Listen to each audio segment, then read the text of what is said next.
right. Well, good morning, good afternoon, good evening, everyone, and welcome to the world's most exciting classroom. My name is Joe Gabrowski, and I'll be your host for today. I'll start off with an apology for the strange start time. It has to do with the fact that tomorrow I will be flying to South Africa to catch up with the Oosterschelde and the DARWIN200 team. So I'm kind of running around everywhere trying to get some loose ends tied up, get all the camera gear going, the satellite units, and all that other fun stuff so that we can connect from really cool places in the field over the next few weeks. We will be announcing those dates shortly. The one thing holding us up is a lot of the activities will be out on the ocean. So diving with the sharks, the live scuba dives we're going to try and do, out with the South African penguins in the colony. All those things are going to be dependent on the weather. So the swell and what's going on. We won't really know that until about a week before. We'll get kind of a good idea of what they're expecting. And then we'll start announcing some of those dates for that live action from the field. Where is the ship right now? Always worth taking a quick look at the map. Let's do that. I'll share my screen, make it nice and big. So spoiler alert, the Oosterschelde is right where we left it last week. It is still in Cape Town at the V&A waterfront. You can zoom in a little bit closer there. You can see False Bay down there. I will be down in this area as well, Hans Bay. So I'm really excited to get out there. And then I'll also be up in this area, up in the North Greater Kruger area to start the adventure. If we back up, you can see where we've come from, having crossed the Atlantic, and you can see where we're heading at the end of April. We'll make our way for St. Helena, then Ascension, and then all the way up to the Azores. And then in July, we will return to Falmouth, and we'll have big celebrations there, of course. So there's a little catch up on what we are up to. So let's come back from that screen share and let's get right into today's event.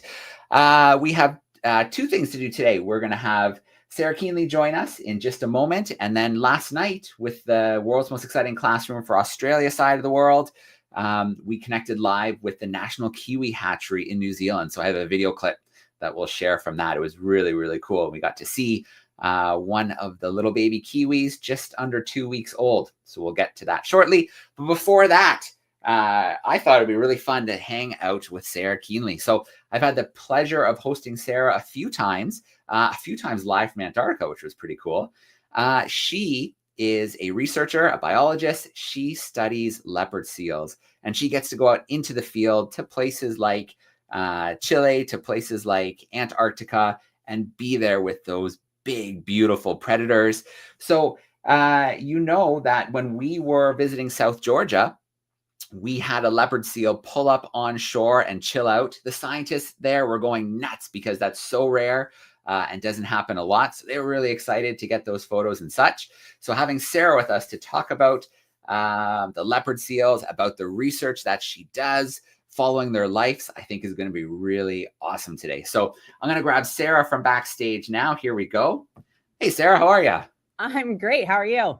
Good, good. It's really exciting to have you, and the timing couldn't be better with our leopard seal sightings recently. Yeah, I loved the photo that you sent me. We're going to actually add it to our collection to try and see if we can figure out who that particular individual is. Yeah, very cool. Well, let me know if you need more photos because, yeah, we took a lot. Now I would love more photos. Excellent. I will send you some full body shots, and maybe we can figure out who that was hauled up there. Yeah, that's awesome. Yeah. Well, it's awesome to see you. We have classrooms joining us from Canada and the US today, few sneaking in from the UK as well. So they're going to fire away with some questions when the time comes. But for now, let's let you take over for a little bit. Yeah, that sounds great. All right, so I'm going to share my PowerPoint. Let's make sure that you can see that. Can you confirm since I can't see you? That looks good. Perfect. All right. Hello, everybody. I'm so excited to be here. And honestly, I love questions. So my goal is going to be to kind of rapid fire go through some of the research we've been doing with leopard seals. And then I would love to take as many questions as I possibly can. I'm talking to you right now from the University of Rhode Island. I'm in Kingston, Rhode Island in the United States.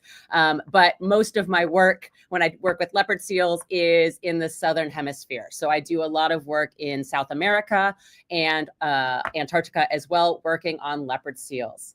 So my research group, the thing that I'm really interested in is studying top predators. Leopard seals are one of those top predators that feed at the top of the food chain.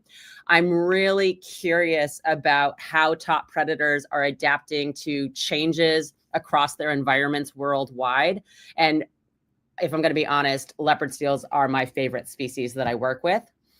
So I'm not going to be able to see you, but my question to you is, have you seen any of these movies? Have you seen Happy Feet 2, Penguins in Madagascar, or 8 Below? And if you have, that means that you've seen pictures or images of leopard seals before. They are always the scary seals in movies.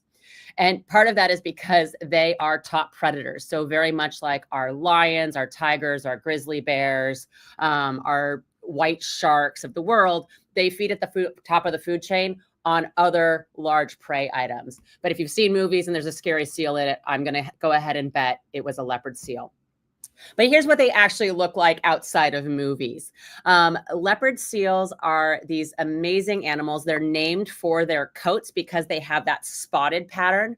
One of my favorite facts that we've learned about their coats and their spots is that very much like human fingerprints, their spotting patterns are unique to each animal.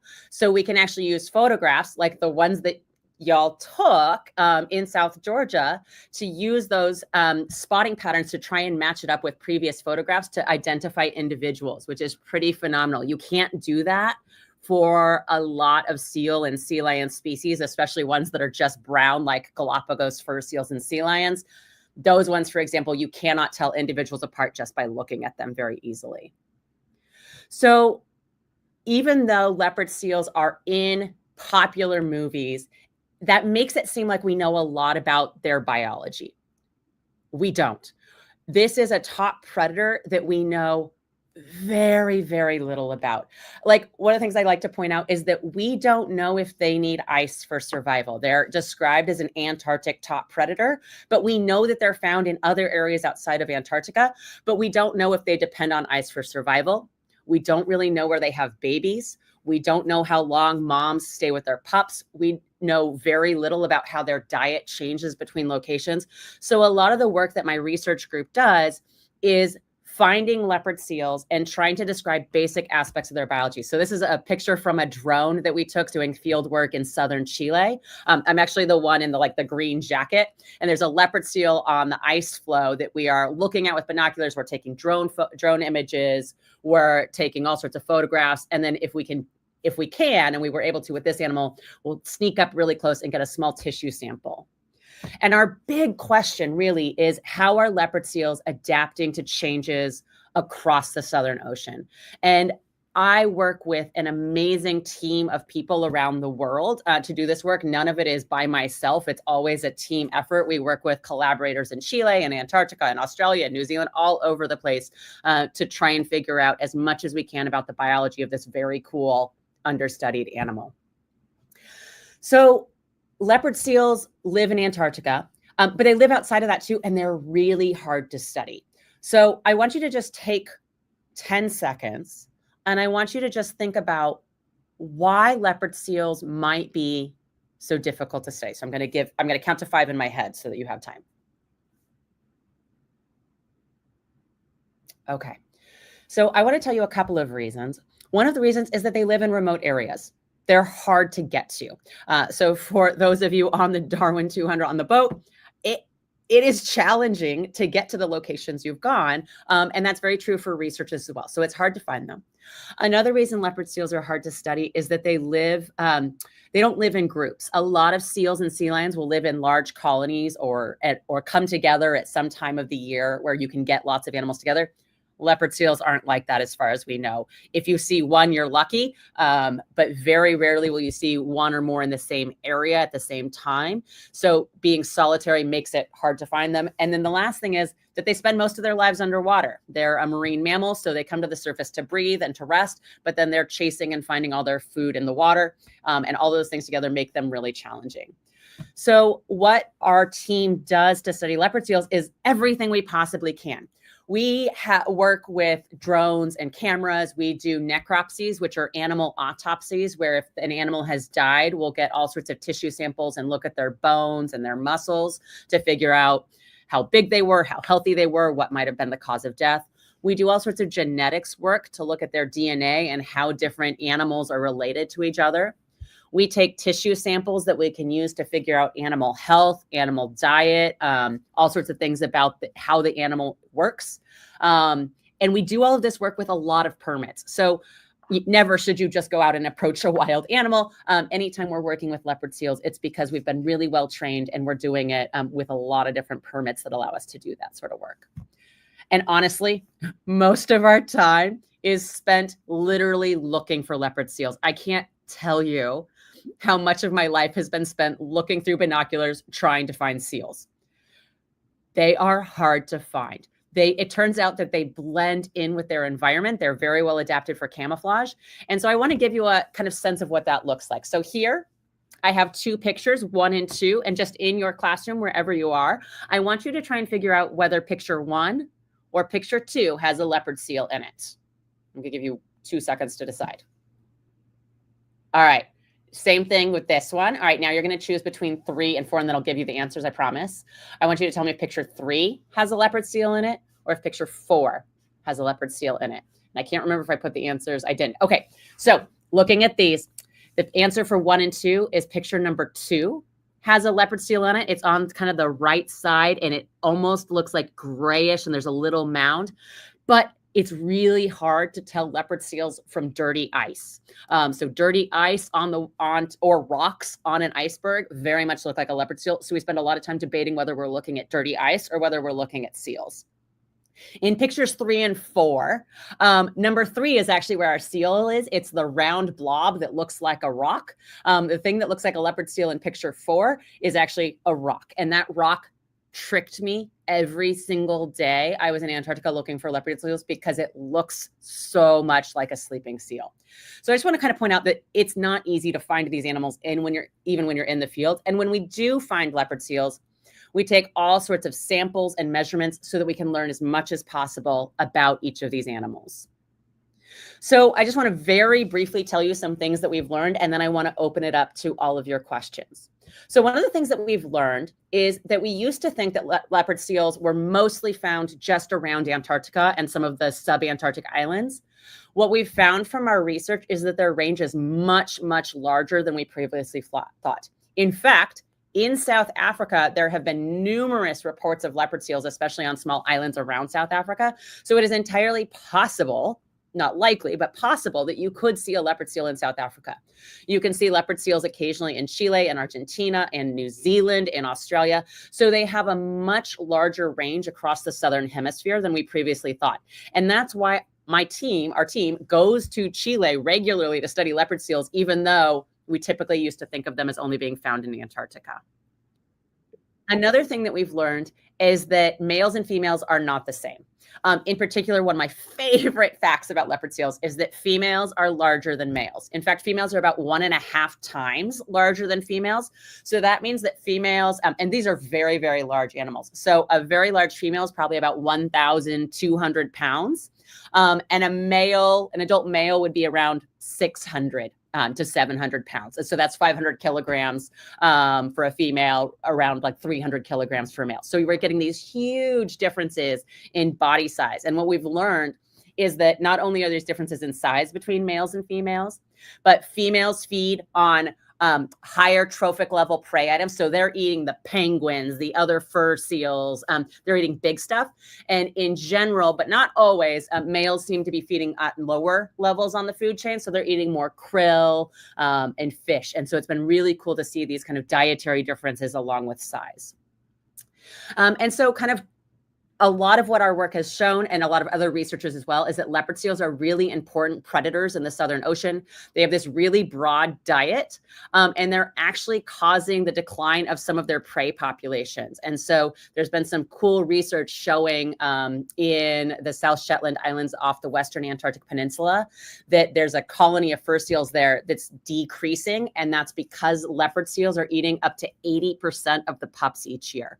So these are top predators. and where they live and what they're eating is really important for understanding how entire ecosystems operate.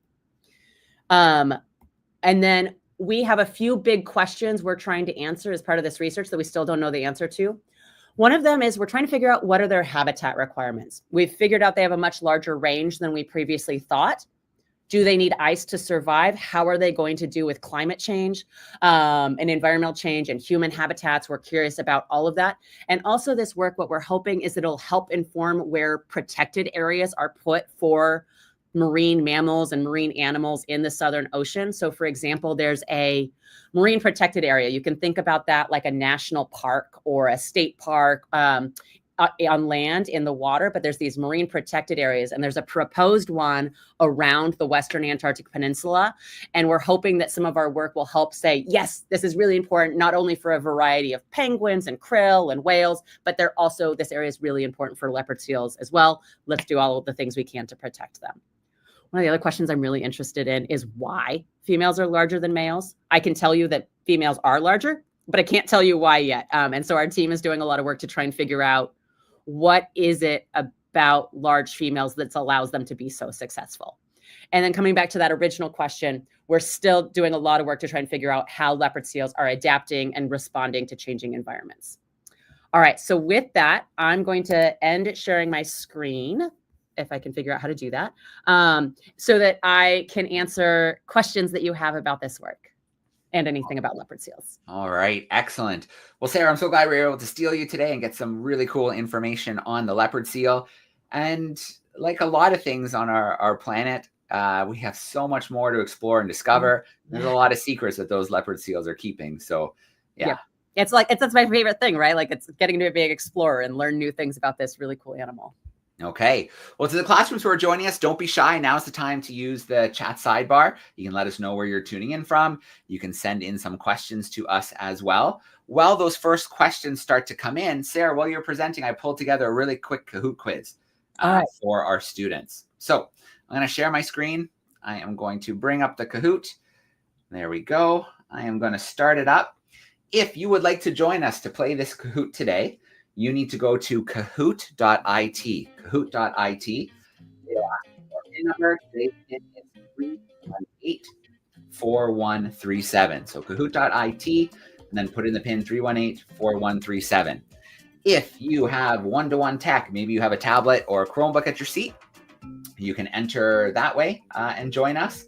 If you don't worry. Your teacher could pop this up at the front of the room. You could shout out your answers to him or her. If you're at home, we always have home students hanging out. You can scan that QR code with your phone or your tablet, and it'll bring you right in. And if you just can't join with tech today, don't worry about it. You can still play along. You can still see how you do on the Kahoot. So I wait to see if we have a few classrooms who come in and join us today.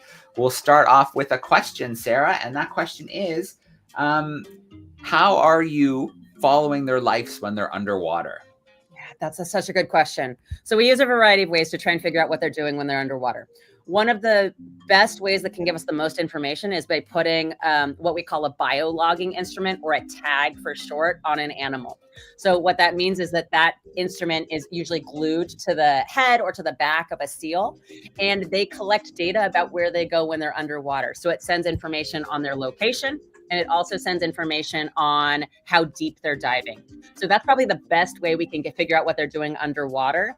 Other ways we can do that without putting tags on animals is by using photo identification. So using photos like you took already of leopard seals at South Georgia, taking those photos, bringing them together and trying to identify individuals and see how they're moving between locations. It can be tricky, but it's a lot of fun to try and figure out. All right. And then a follow-up came in. Do you ever retrieve the tags, or is it just kind of, they're going to fall off eventually? Yeah, good question. The goal, the dream is to get the tag back, because if you get the tag back, you get about 10 times more data than if you have it transmitting through the satellite or like through cell phones data. So we would love to get the instruments back. Unfortunately, of the 21 tags I put on leopard seals, we got 0 back. These animals are really hard to find again. Some of the animals we saw once and then never again. Others, we saw them again, but they didn't have the instruments on them anymore. And so the nice thing about these sorts of tags is that seals lose their hair every year. They molt. And so the longest a tag could stay on would be a year. Otherwise, it's just going to fall off and it's like it never happened. All right. Well, we've got a few classrooms who came in here and joined us. So let's get this Kahoot going. I am going to hit start. We'll get a nice countdown here. And then we're off to the races. So some multiple choice, some true or false. The quicker you put in the right answer, the more points you're going to get. Our first question is a multiple choice. What makes leopard seals difficult to study?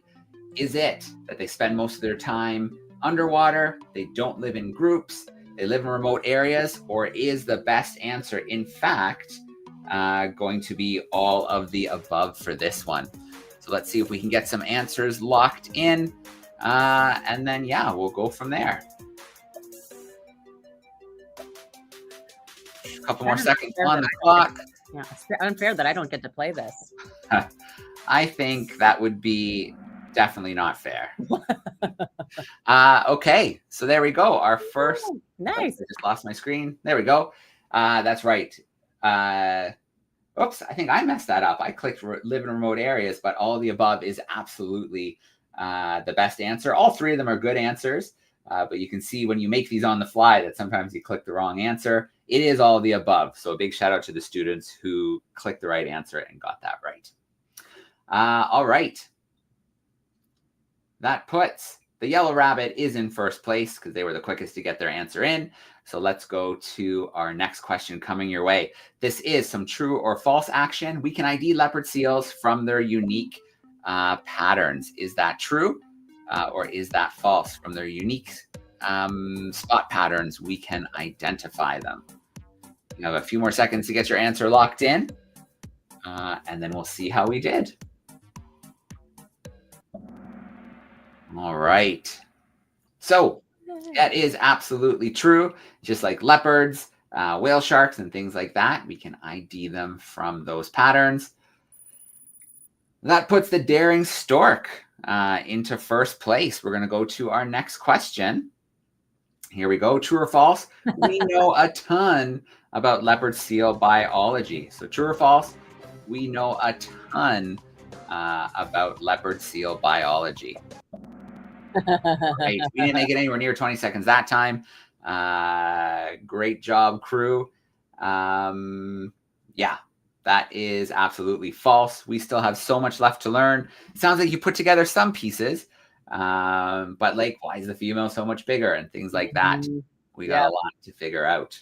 So last question coming your way for all the marbles. We've got the daring stork still holding down that top spot.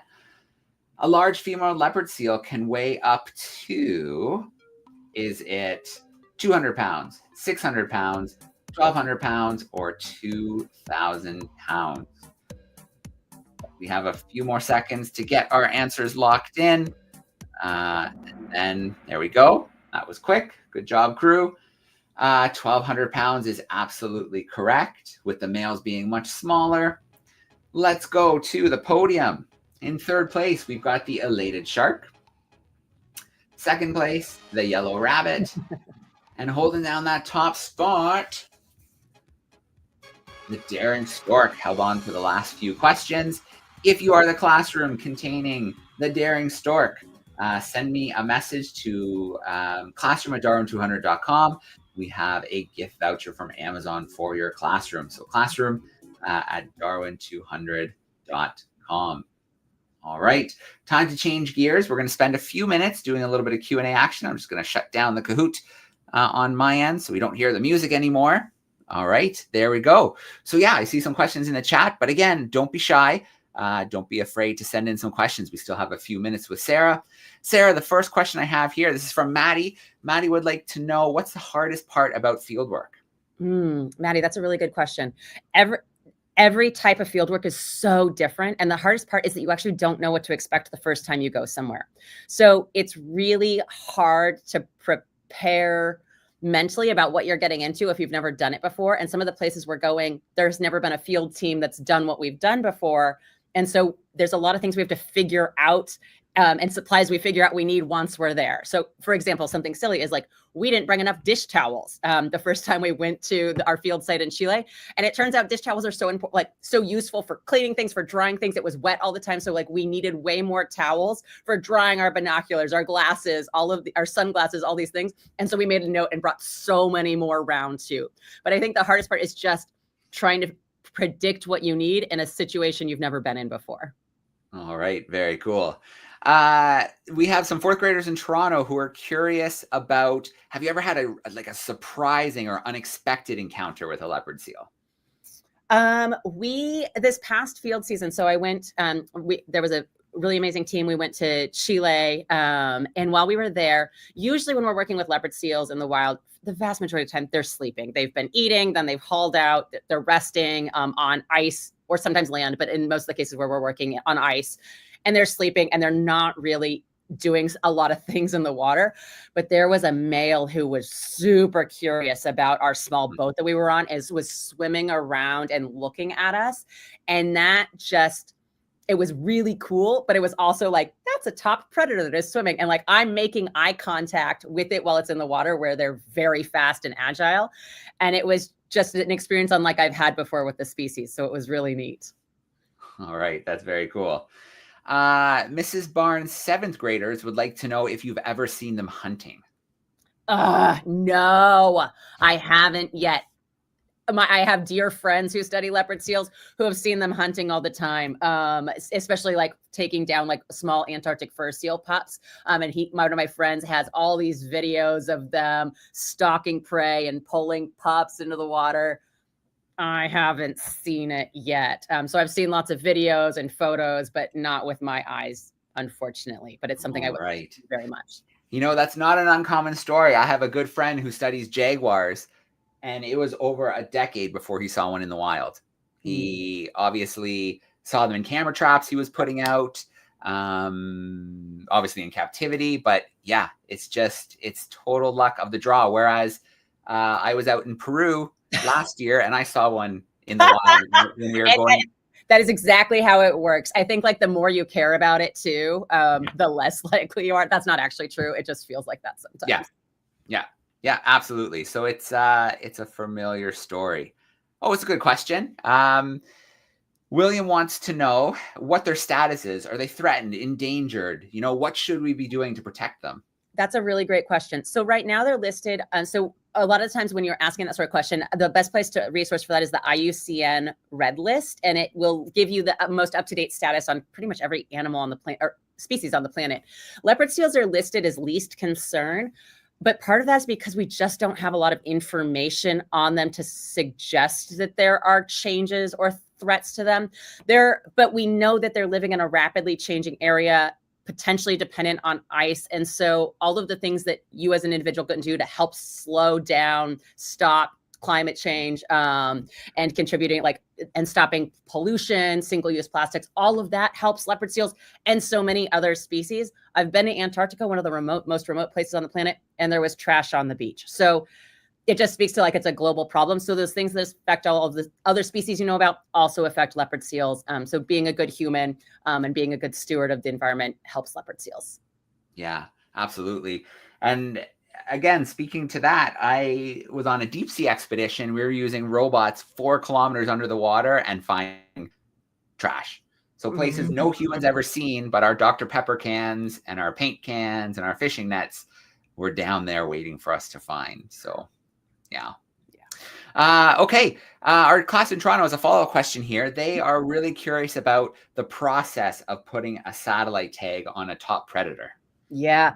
Okay. So remember how I mentioned permits earlier? So many permits are involved. Lots of really experienced, trained people to do this. Obviously, the number one concern if you're working with an animal and doing any sort of procedure where you're going to give drugs to the animal to put them to sleep for a little bit so you can work with them safely is animal safety and human safety. And so we do a lot of work to make sure that the animal is sleeping away from the water, that they're healthy, that they need to be away from other animals, which for leopard seals isn't really a problem because they're not normally by other animals. And then we have specific drugs that we've worked with veterinarians to develop that we can give the animal. It puts them to sleep they're actually snoring while they're asleep and we're working with them. A leopard seal snoring sounds kind of like a dog snoring. It's pretty amazing. And it takes about 10 minutes for the chemicals to go into effect. The animal's asleep. We can then go safely work with the animal, take all sorts of measurements, samples, attach the instrument, get this gold mine of information. And then there are what are called reversal agents for those drugs, where we can give it to the animal and it wakes back up like nothing ever happened. And at that point, we've backed up, we're hiding, we're out of the way. And it kind of wakes up, looks around, and then usually goes back to sleep. All right. Very cool. I think we'll squeeze one more in here. Carter would like to know, you've mentioned that there's still so much to decode. If you could crack one mystery, just have the answer. Oh, can you do that? What mystery would it be? Oh, that is like the hardest question. Oh my gosh, that's such a good one. Okay, so I want to know why females are larger. I want to know if it's because, like, what benefit females get from being larger, because that's not something we see in a lot of marine mammals. And so if I could crack one code, I think it's answering that question. But I have so many other questions I want to know the answer to too. That's a tricky one. Yeah. Well, so everybody, scientists are famous for their hypothesis. Do you have a theory you're working with right now? Yeah. So my hypothesis is that, so the usual answer is that if you see females that are larger, that like, oh, it's related to breeding and like better support for the babies. I don't think that's the only answer for this species. I think that they're doing something unique with feeding and holding feeding territories, and there's more to it, more like hyenas, like spotted hyenas, where you have this like really cool, like female-based kind of society. I think leopard seals are more on that end of things, and it's related to like energy storage, success, holding good territories, and survival.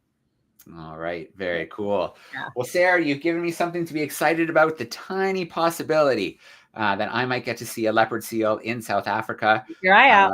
I'm going to definitely keep my eye out, and I will take loads of pictures for Please spot take stuff. all of the photos and then send them to me. Absolutely. I will get as many as I can of our friend in South Georgia for you as well, and I'll send those your way. But Sarah, thank you so much for joining us today. It was such a good fit. You're doing really cool research, and I hope the next time we connect, it's from the shore in Antarctica, maybe from the Zodiac or something. That sounds perfect. Thank you so much. It was lovely chatting with everybody. All right. Thank you so much, Sarah. Bye. Okay, very cool. So that's a great way to start. This is session number, officially, this is World's Most Exciting Classroom number 78. Unofficially, we're probably over 100 because we've done live stuff in the field in Rio, in Australia, in Galapagos. So, you know, those ones, we don't officially give them a number. Plus, if you add in the ones that we've done in Australia and New Zealand, we're well over 100 World's Most Exciting Classroom events since the Oosterschelde set sail all the way back in August 2023. So a few things to do. I'd like to share the results from our rubber egg experiment. But before I do that, just a little announcement. You might remember a couple weeks ago, we connected with Sarah and Jess from the Seize the Day ocean rowing team. They were preparing to start rowing from Peru to sail unsupported, or sorry, not sail, to row unsupported across the Pacific Ocean to Australia. It's probably going to take them like 6 months to do it. I was working with them a little bit to make sure we got the Starlink unit working so that they can connect with us from the boat, so that they can also send updates and such from the boat. We got that working, and they set sail just the other day. I have a little video clip I want to share with you so you can see what it looked like when Jess and Miriam started rowing on their massive, massive journey.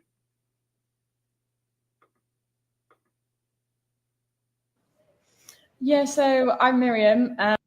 Oops, I just realized I picked the wrong video. I picked the video of their interview they did with us. Give me 1 second to pick the right one here on my desktop. We want the video where they are rowing because they are off on their adventure. Here it is.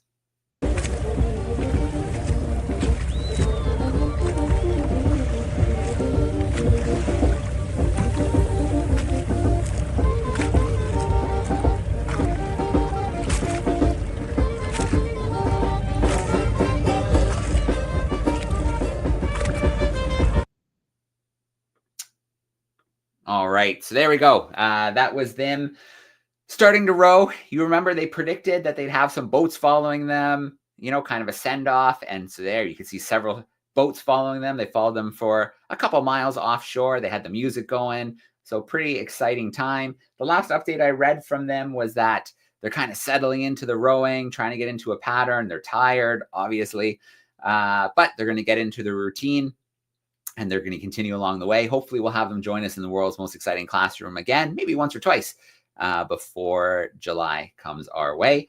So 2 weeks ago, we had our rubber egg experiment. Let's take a look at those results right now.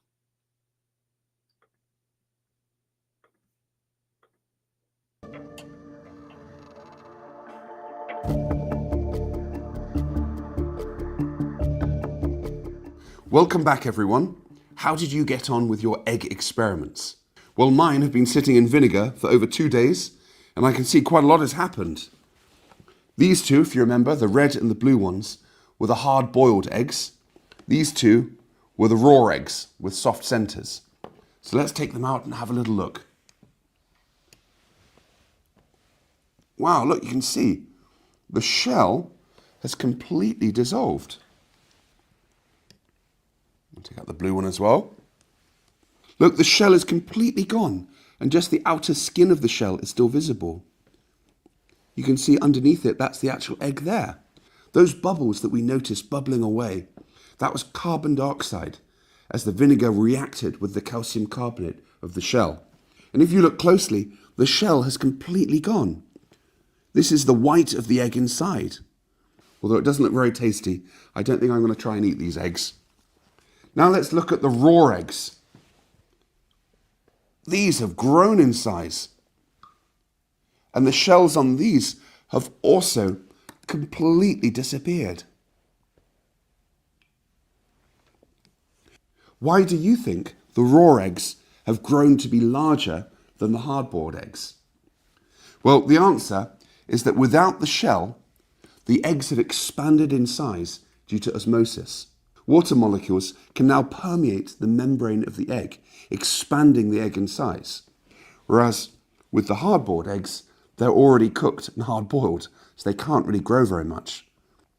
If you look at them side by side, the raw eggs are noticeably bigger than the hard-boiled eggs. There's another interesting observation you can make with these eggs. If you look at the raw eggs and put a torch under them, you can actually see right the way through them. I can see the yolk up here at the top as a dark shadow towards the top of this egg. You can't do that with a normal egg in its shell. I don't think we'll be able to see through the hard-boiled eggs. Nope, they're completely opaque. We can't see through them. Now let's see if our eggs will bounce. Normal eggs would just crack, but these eggs with their shells removed might do differently. Let's have a look. Oh, the hard-boiled eggs bounce quite well. Let's see what happens with the raw eggs. Oh! Okay, so the raw eggs just smashed, but the hard-boiled eggs bounce quite well. See if you can make your very own bouncing boiled eggs in this excellent experiment. Please do send in photos. I'd love to see how you get on and if your results are the same as mine. Now let's find out who won this week's prize. Thank you for watching. All right. So there we go. That was our rubber egg experiment. If you remember, a few months ago, we did a similar experiment where we dissolved the shells and then we put one in a water solution and another one in a sugar solution. And we had very different results. We had osmosis in the water solution where the water rushed in. It permeated that membrane and the size of the egg grew. But in the sugar solution, we had the opposite. We had water moving out of the egg, and that caused it to shrivel and shrink much smaller. This experiment is a really good one to demonstrate ocean acidification, which we've talked about a few times. As we put more acid into our water, it dissolves calcium carbonate, which much marine life like crustaceans and coral need to help develop their skeletons, their shells. So seeing that, with the eggs and that calcium carbonate being dissolved, you can kind of see that a little bit quicker and see the results of what is happening as our ocean becomes more acidic. So that was our experiment. We're not going to do a new one this week because things are going to be crazy the next 2 or 3 weeks with me being in South Africa. doing live stuff from the field. So we won't focus on the curiosities or the experiments for the next few weeks. We were in New Zealand last night. So last night we had our live event for the Australia, New Zealand, that part of the world classrooms. And we had Emma Bean join us from the National Kiwi Hatchery in New Zealand on the North Island. And we had a tour of their hatchery facility. So I'm going to play that clip of that for you right now. I'm going to have to share my screen right from YouTube because the video is so fresh. I wasn't able to download it yet. It's still kind of processing and uploading on YouTube. So I'm just going to share my screen and we will play that file. So just give me 1 second to get that up on the screen. World's most exciting classroom. There it is. And we'll go full screen and hit play. I'm going to bring Emma Bean in from backstage right now. Here we go. Hey, Emma, how are you? Joe, yeah, really well, thank you, and welcome to our new location. So we are the same National Kiwi Hatchery, but since we last saw you, we've moved to a new site. All right, very cool. Am I still right? Is it still on the North Island, or did you jump all the way to the south?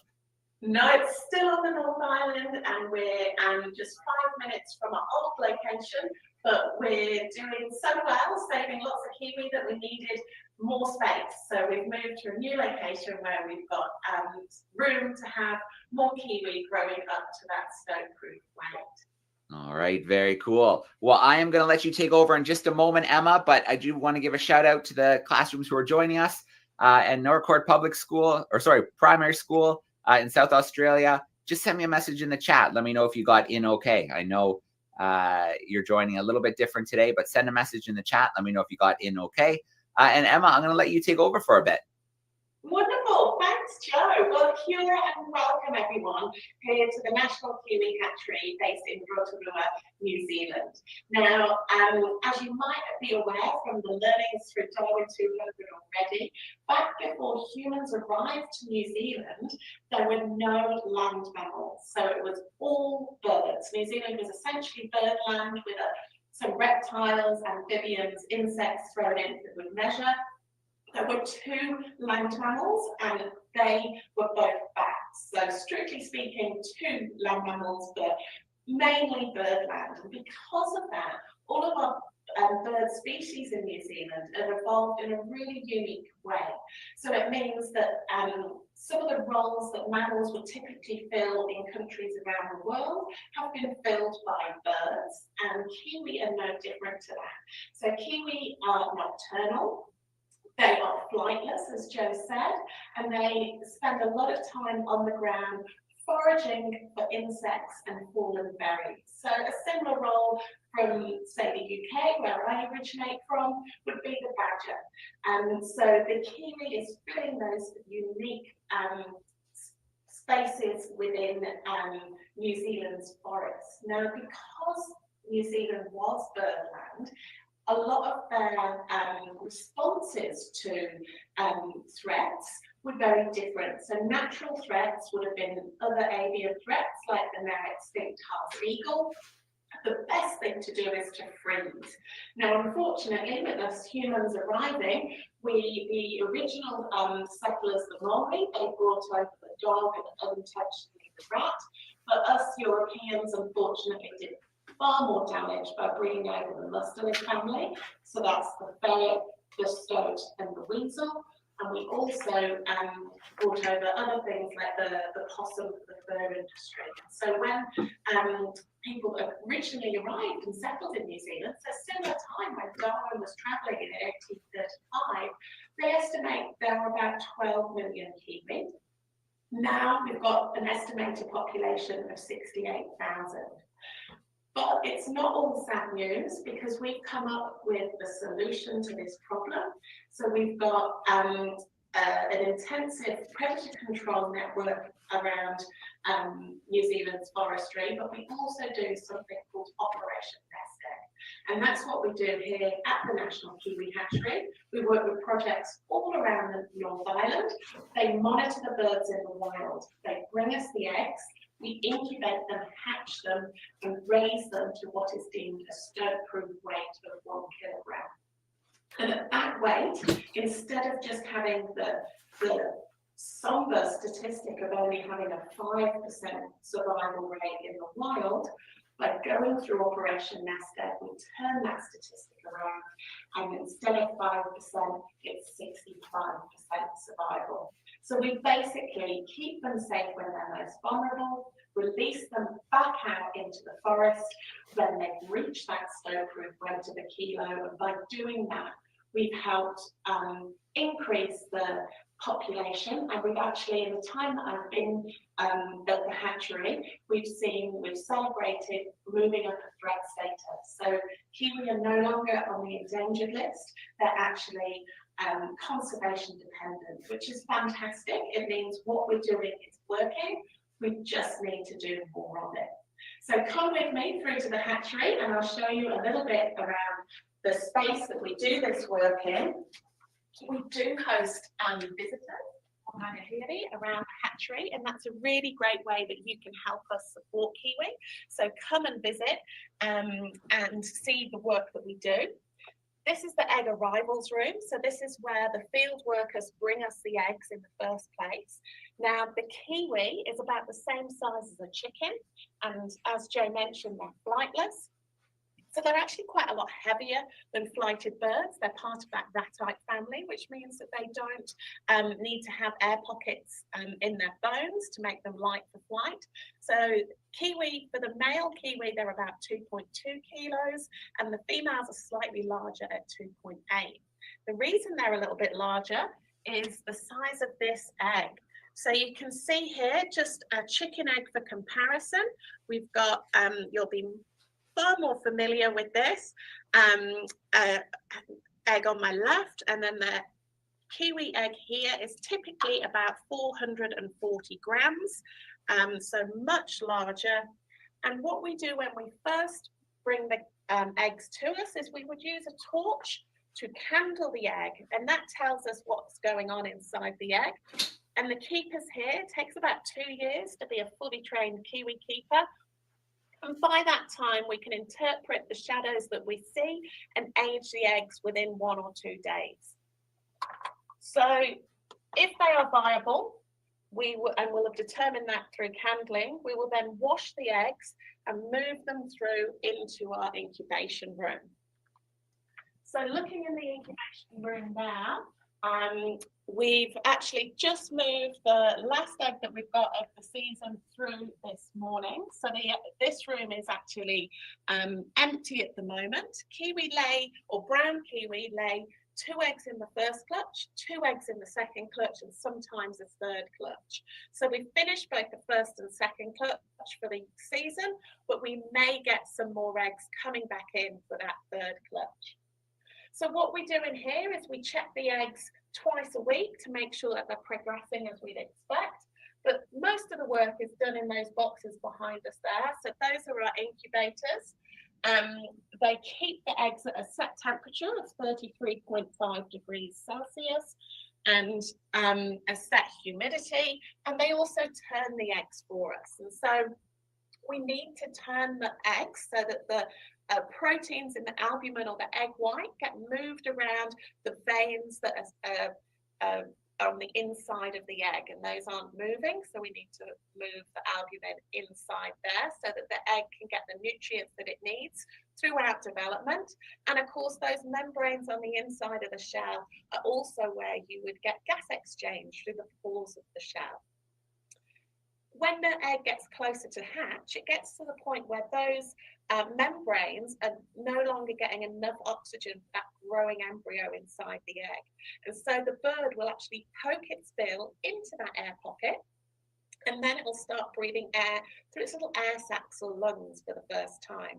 So we can actually, as kiwi keepers, we can hear those eggs vocalize on the bench, which is really something very special. And they'll also be moving. They'll be making that egg wobble on the bench. Now, I've got some footage that we can share with you here. This is of kiwi candling, kiwi egg candling. So that's that light source being passed through the egg. You can see the veins on the top, the foot kicking here, and you can see the yolk underneath, that yellow yolk, that needs to be internalized in through his navel prior to hatch. Here you can see this one, it's already externally picked, and so for this egg, it's actually moving through to the next room here, which is the hatch room. So you can see on these doors here that this is how the embryo is really quite squashed up in that egg, poking its bill here into what would be the air cell, and it started breathing air through its little lungs for the first time. So this is the last egg that we've got for the season. We may get a couple more, but the last known egg, and this guy is just a couple of days away from hatch. So kiwi eggs are actually incubated for an incredibly long time. They're incubated for 78 days. Most other bird species are incubated for about 20 to 25 days. So the incubation time is a long time, and the egg itself is large. And those two things combined mean that when the egg hatches, it is known as a precocious offspring. So that means that this chick is like a miniature adult. It's fully feathered, and everything is instinctive. We don't need to worry about it needing to be taught by the parents. And in actual fact, when this chick hatches, it will only stay in the nest for about 5 or 7 days. So this egg doesn't need any post-hatch care other than keeping it warm for a couple of days while those feathers dry off, and the chick ventures out into the wild. Everything is already known in his head how to probe and forage naturally. So you can see here behind me that we've hatched 81 chicks already this season. We typically hatch about 100 a year. This year's been a little bit quieter, and we think that that's because previous years have been so strong, coupled with a bit of a drought this season has just impacted the number of invertebrates available to those females developing that large egg. And something that's really interesting for those of you that don't know too much about kiwi, it's actually the male kiwi that incubates the egg, because the female, as I mentioned, she can lay up to 6 of these eggs each year, which means it's actually the dad's job to incubate the eggs. So we've had a milestone at our new location. We had not only moved sites, but we also celebrated last year our 2,500th chick, but we're not dwelling on that too much longer because we're already up at 2,600 eggs. And that is purely because of the hard work that the people do out in the field, our team here, and of course our visitors for coming and learning about what we do, and also the revenue that is created from visiting our hatchery goes straight back, 100% back to the Kiwi hatchery. So what we're going to do is we're going to move through from this egg into the brooder room, because in that room the 2-day-old chick would move into its very own brooder with a heat plate. That heat plate emanates what dad would be doing for the first week or so. We actually remove it at day 6 because they no longer need any of that extra warmth. And then typically they would feed on their own. So come through and we'll learn about our Kiwi brooder room.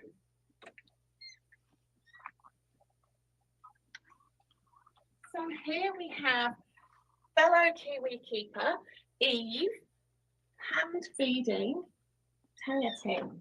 Now, you may think, well, I've just said that this bird doesn't need to be taught anything. But that's because in the wild, I mentioned earlier, kiwi forage in the ground for insects and fallen berries. And insects move. Now you can see that they've got a very long bill, and at the tip of that bill, they've got this extra 6th sense, almost like a spidey sense. And he's using that there to pick up those pieces, doing incredibly well. But in the hatchery, we feed them this special diet, which has been developed by nutritionists at Massey University. And this gives them the very best start to life, because This food has all the micronutrients that the kiwi need when they're growing. In the wild, they'd have a whole ecosystem worth of invertebrates that they'd be able to get all those nutrients.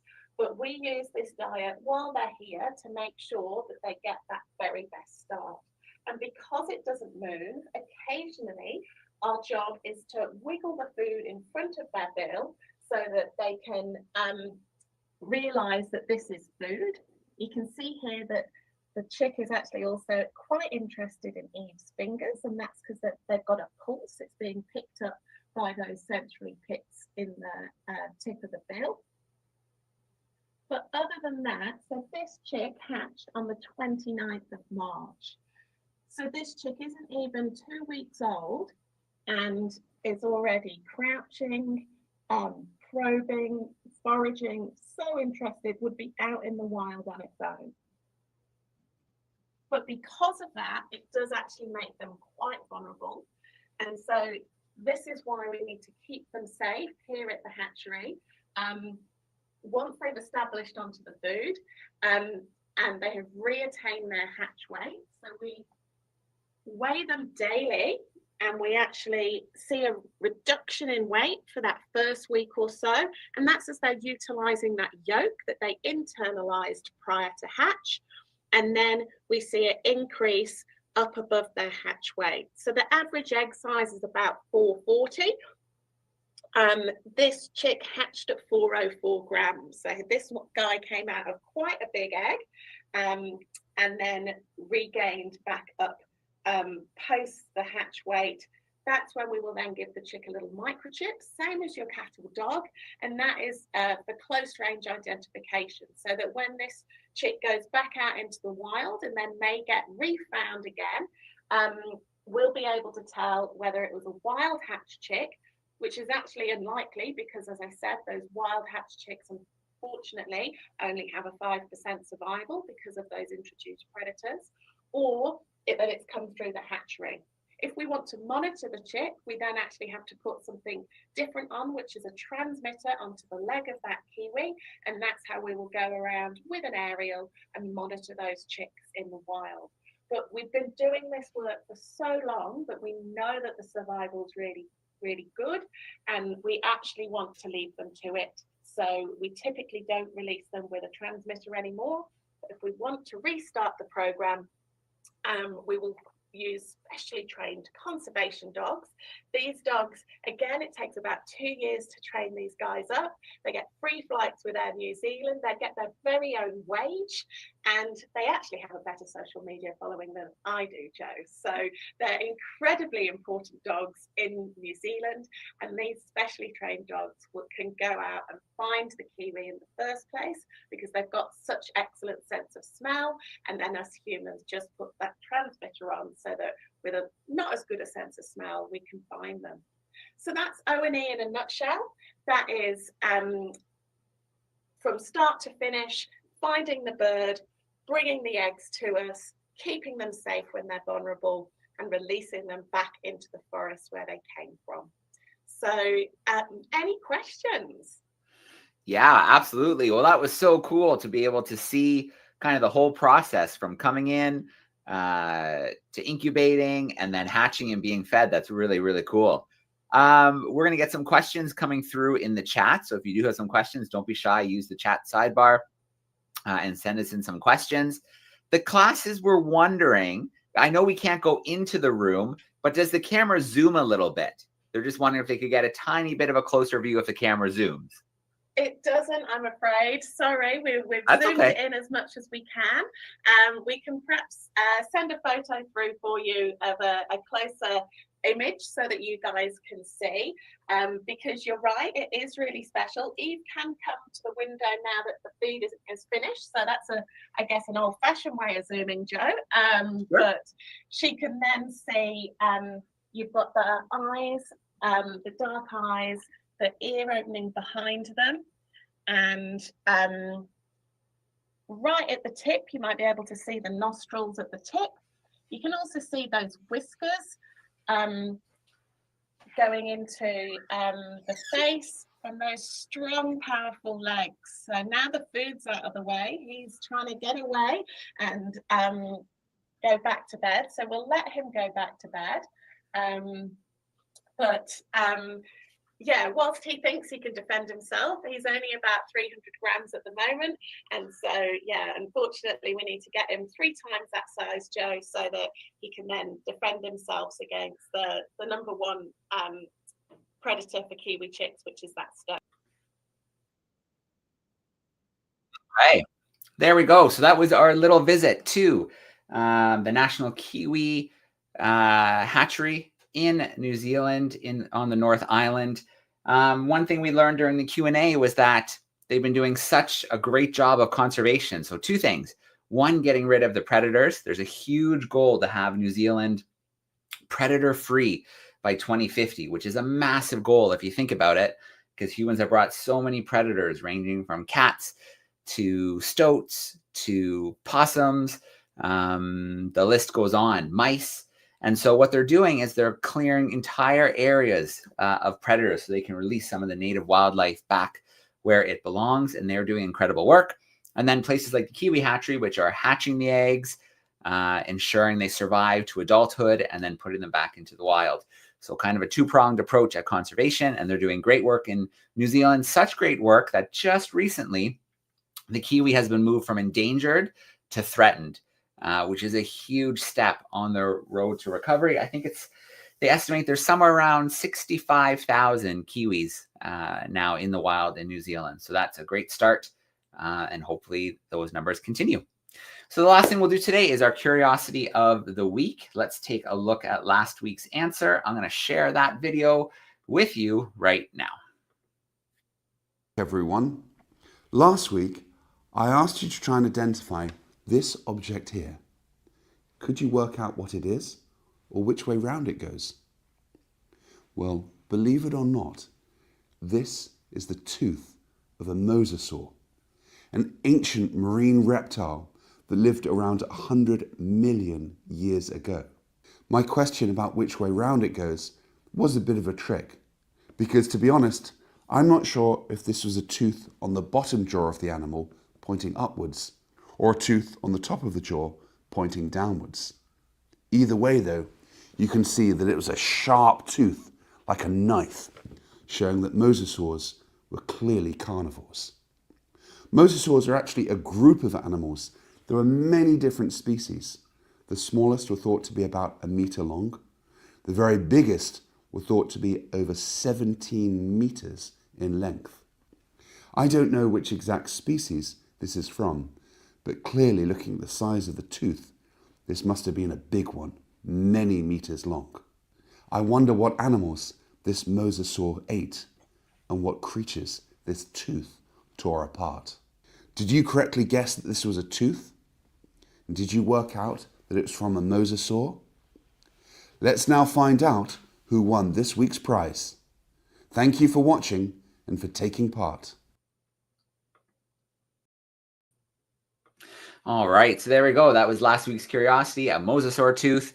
We got to give a shout out to Mr. Cameron's crew in Red Deer, Alberta. We had lots of right answers, but when we pick a name, that was the name that came out. So a shout out to that class. We'll have a gift card to send your way digitally. And there we go. We will be pausing the world's most exciting classroom for a few weeks because I will be in South Africa. We'll do live events from the field. There'll be a little bit short notice because we have to think about the weather and the state of the ocean to get out and do some of those live events. But I will share when those are happening in the newsletters. We'll try and get them out on social media. And I'll also email the educators who have been taking part in the DARWIN200 events as well. So lots of ways we'll make sure you know what's happening in South Africa. The last thing we have to do is a shout out to our sponsors, supporters, and partners, without whom we wouldn't be sailing around the world. The young Darwin leaders wouldn't be making their way to South Africa right now. We wouldn't have the world's most exciting classroom and the research we've been doing around the world, like the eDNA research we've been doing ever since Fiji, would not be happening. So shout out to our partners. To the classrooms and those tuning in, we will see you over the next few weeks at kind of some random times. I'll also put out some recorded content from the field on the DARWIN200 YouTube page. So we'll make sure that you know everything that's happening out in the field over the next few weeks. For now, we'll sign out, and I hope everyone has a great rest of the week.